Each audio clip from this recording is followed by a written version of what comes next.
طبعا. وعايزه برضو يعني اوضح حته ان الفرق ما بين الريزيدنشال ديزاين والهوسبيتاليتي ديزاين هو تقريبا اصعب مليون في الميه. ليه؟ ان انت you're tailoring يعني لمليون واحد ممكن يكون داخل السبيس دي، وعبال ما الفندق ده يقرر يجدد تاني او يقرر ان هو يعمل اي نوع من الرينوفيشن زي ما اتكلمنا قبل كده، ممكن يقعد له مثلا كام سنه يا شادي؟ احنا الانفستمنت سايكل عامه بتاع الاوتيلات ان الناس بتحط فلوس كتير قوي ان بيقعدوا 3 5 سنين لحد ما الاستثمار ده بيرجع. غير الريل استيت اتس بيت ديفرنت يعني. مهم.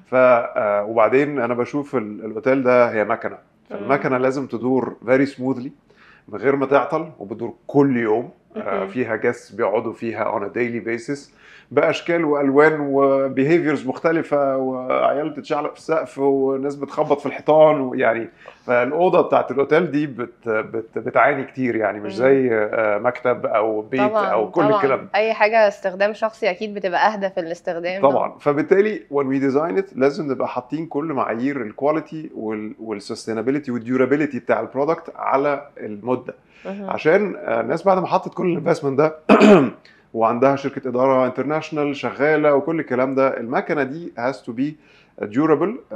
ما يبقاش فيها رينوفيشنز او السوفت رينوفيشنز تبدا بعد مثلا 5 7 سنين. مهم. and then a full renovation بيبدا بعد let's say 15 سنه. this means ان احنا you design a project. it takes a bit of time to build 3 سنين مثلا عقبال from design to implementation, and then نوصل بعديها ب7 سنين نبدأ نفكر في what can we upgrade. فده مم.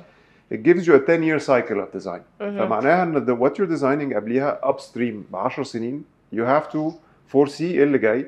what you select needs to be durable طبعا. ويبقى complying مع الانترناشونال براند ستاندردز، مع كل الفاير ريجوليشنز، مع الايجيبشن ريجوليشنز لو احنا في مصر، او انترناشونال ريجوليشنز بره، واليوزرز، وفي الاخر تبقى pleasant comfortable experience للناس.